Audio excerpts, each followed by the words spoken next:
Bonjour, j'ai le plaisir d'accueillir Isabelle Massa. Bienvenue. Vous êtes associée chez Mazars en charge du développement international de la distribution et du luxe. Et Jacques Crozier à vos côtés, qui est directeur financier du groupe Camus. Alors on est là ensemble, on va discuter des règles d'or pour assurer une bonne gestion prévisionnelle pour son entreprise. Et la première qu'on va aborder, c'est peut-être savoir bien analyser son marché. Monsieur Camus, vous, comment vous procédez? Quelles sont vos clés? Je dirais qu'il faut effectivement, pour bien avoir un bon outil prévisionnel, il faut bien connaître son entreprise de l'intérieur, avoir une bonne relation avec les propriétaires et les dirigeants, ça peut être des personnes différentes, connaître leur aversion au risque et bien analyser le marché et la concurrence pour pouvoir, en accompagnement des équipes opérationnelles, gérer des prévisionnels qualitatifs. C'est un mélange d'observation et de communication finalement. Tout à fait, c'est ce que j'appelle toujours être en capacité de mesurer le possible réaliste de l'entreprise. Madame Massa, vous partagez cette vision? Oui, tout à fait. En fait, on voit toujours les DAF comme étant garants des chiffres qui sortent, de la publication des chiffres définitifs, réels, la réussite de l'entreprise ou de la performance de l'entreprise dans l'exercice. En fait, c'est beaucoup plus large que ça. Extrêmement plus large que ça. J'allais dire, il y a 90% du travail qui se fait avant ces chiffres-là. Alors, comment? Par une connaissance du marché, par une connaissance de la croissance et une connaissance des marchés, j'allais dire, c'est-à-dire en fait des différents marchés sur lesquels l'entreprise intervient.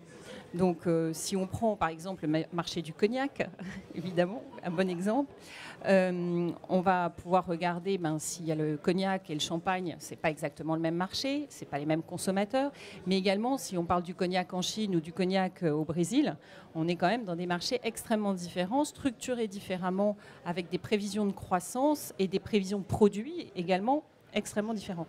Donc le directeur financier doit intégrer tous ces éléments et connaître extrêmement bien son secteur d'activité pour pouvoir anticiper les chiffres, faire les réglages au plus fin sur les prévisions. Et c'est parce qu'en fait, de ces prévisions vont découler tout un tas d'agrégats, notamment en termes de capacité de production, en termes d'investissement, en termes de personnel également, enfin tout un tas de données qui découlent de ces prévisions. Voilà. Et après, évidemment, le directeur financier va comparer ça avec les chiffres du réel de fin d'année. Mais ça n'est qu'après, en fait. Alors justement, parmi les impacts, il y a notamment tout ce qui concerne la gestion budgétaire. Oui. Vous, quels sont vos outils? Alors, nous privilégions la méthode du direct costing. L'idée étant d'avoir une analyse extrêmement fine, comme on vient de le dire, des conditions de réalisation d'une marge brute de qualité. C'est celle-ci qui est à la base de tout. C'est celle-ci qui peut être partagée avec les équipes, qu'elles soient commerciales, marketing, avec une vision géographique également, puisqu'on vient de souligner le fait que les conditions de marché selon les géographies du monde sont différentes. Et les efforts que doit conduire l'entreprise pour réussir sur ces marchés-là sont forcément conditionnés par une bonne connaissance de l'environnement géographique.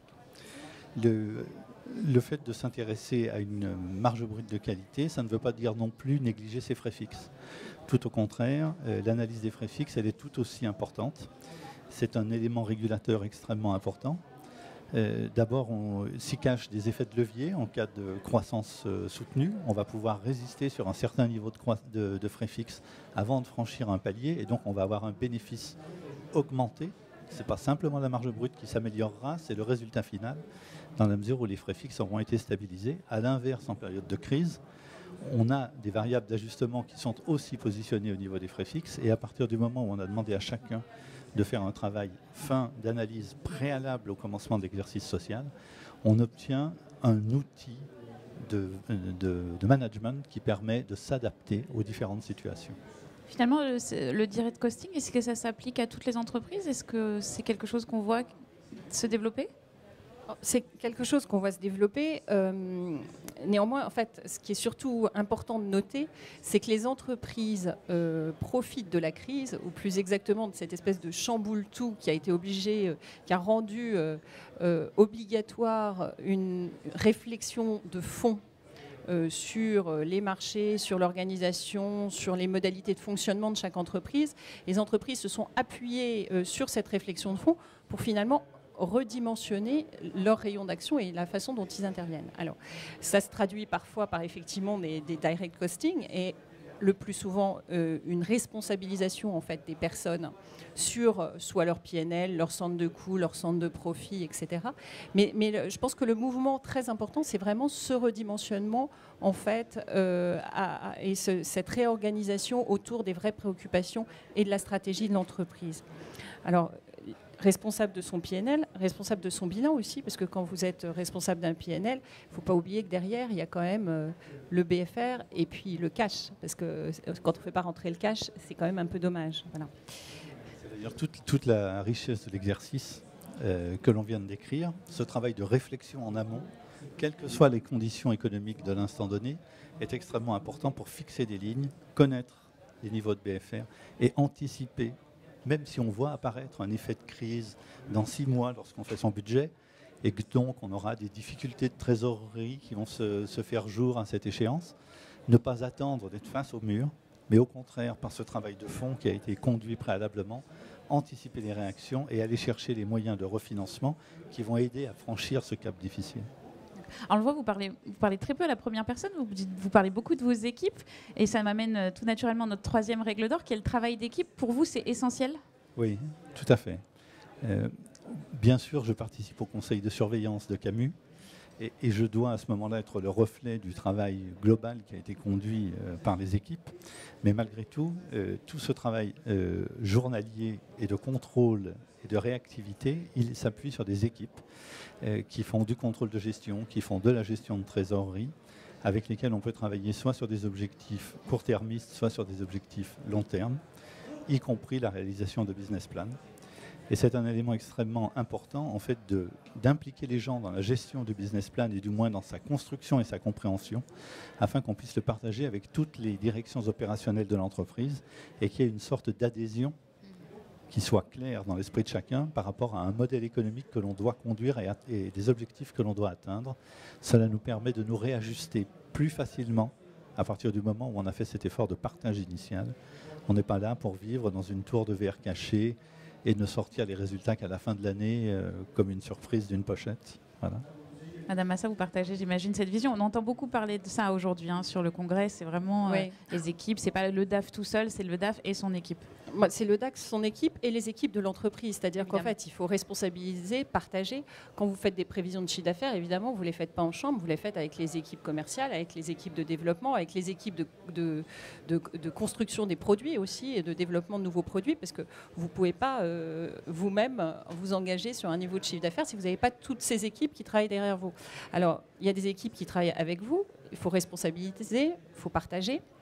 Responsabiliser, partager et puis emmener derrière un but commun, c'est-à-dire qu'il faut que le but individuel de chacun se mette à coller avec le but de l'entreprise. Et c'est sans doute l'exercice le plus difficile parce que beaucoup d'entreprises passent évidemment par des incentives en bon français et au moment où vous passez dans l'incentive et que vous parlez de chiffres, il faut évidemment accompagner tout ça d'un contrôle interne sans faille parce que les chiffres, pour atteindre des objectifs, on sait que parfois, certains peuvent être tentés de gonfler un peu les chiffres pour atteindre les objectifs. Donc en fait, c'est vraiment, on parle là vraiment d'une réforme en profondeur de l'entreprise et de quelque chose de très fort. Il faut vraiment que ce soit porté pas seulement par la direction financière, mais par le management global de l'entreprise. Et donc, quand on parle d'équipe, on parle vraiment d'associer tout le monde à cette démarche-là. Alors juste pour terminer, donc la dernière règle d'or qui peut-être boucle la boucle, qui est toute cette notion de reporting finalement, puisqu'il faut bien mesurer tous les efforts dont on a parlé. Comment vous travaillez là-dessus ? Alors, je dirais que souvent on peut nous demander ou on entend dire qu'on fait du reporting permanent, du reforecast permanent. C'est très à la mode. C'est sans doute très à la mode. Je pense qu'il faut aussi laisser une petite place au temps. Il y a dans les entreprises des équipes qui sont chargées de vendre et on ne peut pas leur demander de faire du reforecast en permanence. Leur métier, c'est d'être sur le terrain, au contact des clients et de promouvoir la qualité de la marque. Donc nous nous appuyons sur un système de reporting trimestriel qui nous paraît bien cadencé avec nos activités, qui permet de faire un reporting clair au conseil de surveillance, tant sur la croissance de la part de marché que l'évolution des ventes de manière détaillée par commercial, par géographie, par type de produit. d'avoir des analyses sur les PNL de chaque filiale, et puis d'animer ces conseils de surveillance par des thématiques qui arrivent en cours d'exercice et qui permettent d'highlighter des problèmes, en bon français, que l'on souhaite mettre en avant pendant le jeu de l'année fiscale, pour pouvoir provoquer la réaction soit de l'actionnaire, soit du dirigeant, soit de certaines équipes, pour apporter des plus, et que ces réunions de conseil de surveillance ne soient pas des réunions passéistes qui regardent ce qui vient de se passer uniquement, mais qui regardent devant soi et qui se nourrissent d'idées nouvelles qui doivent être travaillées parce qu'elles seront génératrices de contributions futures que l'on ne peut pas négliger. Ça nous amène à faire également, dans ce cadre-là, des reforecasts avec les sales managers ou les sales directeurs, avec les services marketing, et de faire des revues également avec les différentes directions opérationnelles de l'avancement des travaux qui ont été engagés dans l'année et qui sont le futur de l'entreprise. Alors finalement, on voit que le reporting permanent, c'est peut-être pas finalement la panacée. Est-ce que c'est vrai pour un groupe comme Camus? Est-ce que c'est vrai pour toutes les entreprises? Je dirais que le reporting, c'est à la vitesse à laquelle l'entreprise est capable de le produire. C'est-à-dire qu'il y a peut-être des entreprises qui sont structurées pour faire des reportings mensuels. Maintenant, il faut réfléchir à savoir ce qu'on veut en faire du reporting. Et c'est plutôt là qu'est le bas blesse, parce que si vous faites des reportings mensuels et que vous allez vous en servir pour piloter l'entreprise, le danger, c'est quand même d'avoir des swings importants dans la stratégie, dans on fait un effort, on revient en arrière. Enfin, on perd un petit peu la ligne d'horizon, on va dire, la vision.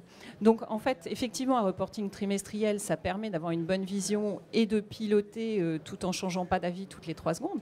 Maintenant, un pilotage mensuel qui permet d'avoir une bonne vision sans pour autant perdre la stratégie d'ensemble, c'est sans doute l'équilibre auquel doivent arriver les entreprises. Si je prenais une image un petit peu osée, mais un directeur financier, en fait, c'est comme un navigateur, si vous voulez. Il est obligé de savoir où il veut arriver, c'est-à-dire s'il fait une transatlantique, il faut qu'il sache s'il veut arriver à Fort-de-France ou je ne sais pas où. Et puis, il faut qu'après, il détermine les escales en fonction des escales qui sont possibles, qu'il fasse sa voie en fonction des vents, en fonction des courants, etc. Mais il ne faut toujours pas qu'il l'oublie que sa destination finale, c'est Fort-de-France. Voilà. Donc, on analyse, enfin, en parallèle, je dirais que le directeur financier se retrouve exactement dans ces conditions-là. Il a des contraintes, il a des équipes. Il faut tenir compte de la fatigue de l'équipage, hein, qui, au bout de quelques jours de mer, en a un petit peu marre, parfois. Et puis bah oui, des courants à droite, à gauche, des taux d'intérêt qui montent, qui descendent, des taux de financement qui sont quand même plus compliqués qu'avant, d'un marché qui va être plus ou moins porteur en fonction de si le luxe a le vent en poupe ou pas. Mais il n'en demeure pas moins que le capitaine doit savoir où il veut aller. Très bien, ce sera le mot de la fin. Merci beaucoup. Merci.